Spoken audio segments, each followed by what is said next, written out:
Progress of Whitby has a varied history. She started life as a fishing boat, took part in the D-Day landings and was even feared lost at sea at one point.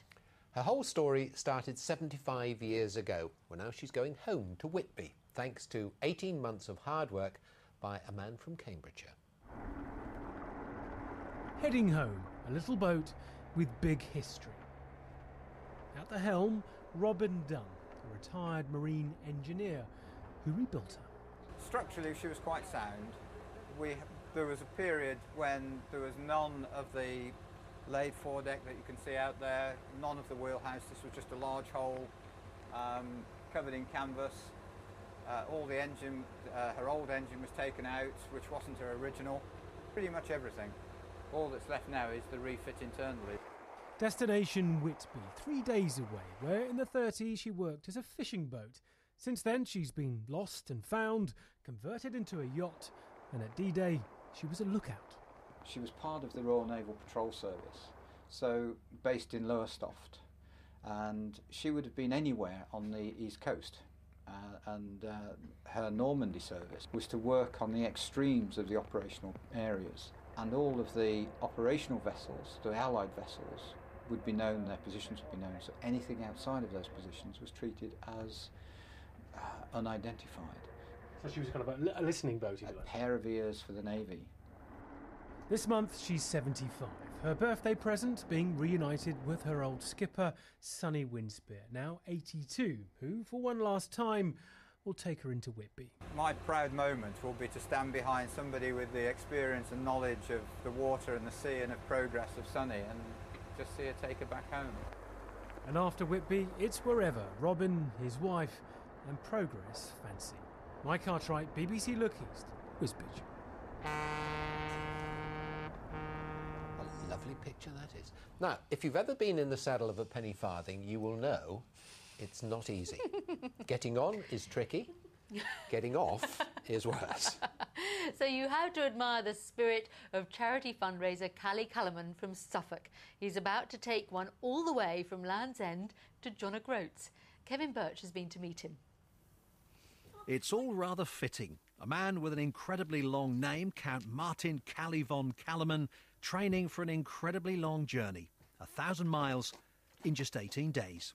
I wanted to do something that was difficult to do, rather than just going for a skydive or a bungee jump. I mean, it's still a great privilege to be able to cycle, I think. You know, in this day and age, it's a beautiful thing to be able to do, get out on the roads and pedal away, and you see stuff.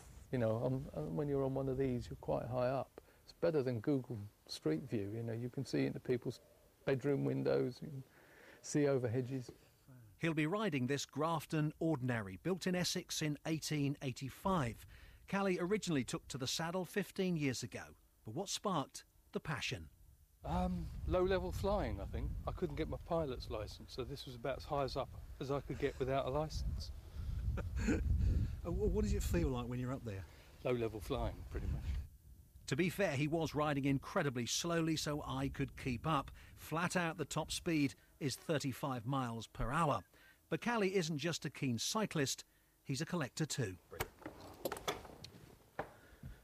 This is where I stack all my bikes. He has around 60 in total, all shapes and sizes, all in beautiful condition, plenty to choose from. It's a cheap enough hobby for me to be able to get up in the morning, see which way the wind blowing, choose the machine, get up, go out. But it's the Penny-Farthing which Callie will rely on when he starts his epic journey next week to raise money to help families of people with an addiction. It's a worthy cause and will be the ultimate test of man and machine. Kevin Birch, BBC Look East, in Suffolk. Very That's how neatly you do done. it, yes. That's how you did it, was it? Well, sort of like that. I think when I did it, I didn't have any +2s on, and that was my mistake. That was the problem, obviously. It's all down to the trousers. And a bit of balance, perhaps. It's a lot of rain today, Jules. I know. I took one intentional shower and about 4 additional ones. We had so many of these showers piling in from the north. The greens indicating where we had the heaviest downpours with some hail and thunder mixed in for good measure. And as well as the showers, an awful lot of cloud. Yes, 1 or 2 breaks allowing some brightness through, but generally very little sunshine. Now, I think overnight tonight we're going to continue to see those showers piling in for a time right across the region. And then later in the night, they're more likely to become confined to the east. The further west you are, so parts of Northamptonshire, Beds, Bucks and Herts, here I think you'll have a drier spell of weather for a time. Now, temperatures tonight, we're looking at lows between about 11 and 13 degrees Celsius, with mainly light northwesterly winds for much of the night. Now, tomorrow, this is actually an area of low pressure right over the top of us.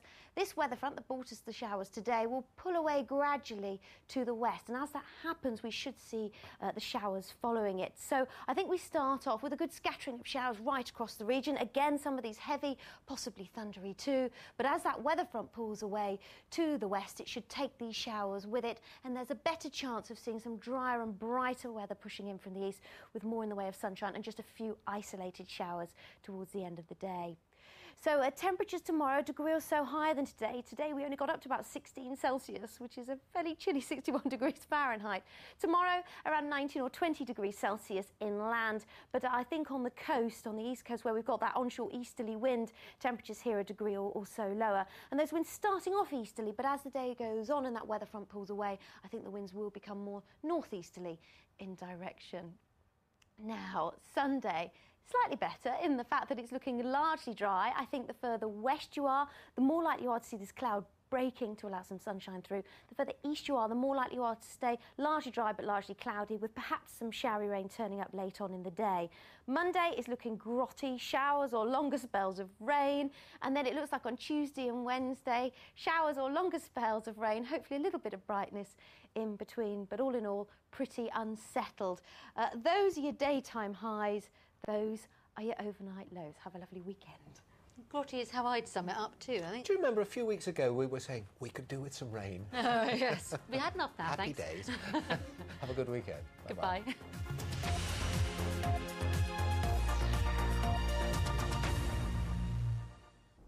We're having a ball next on BBC One. Michael Ball on The One Show.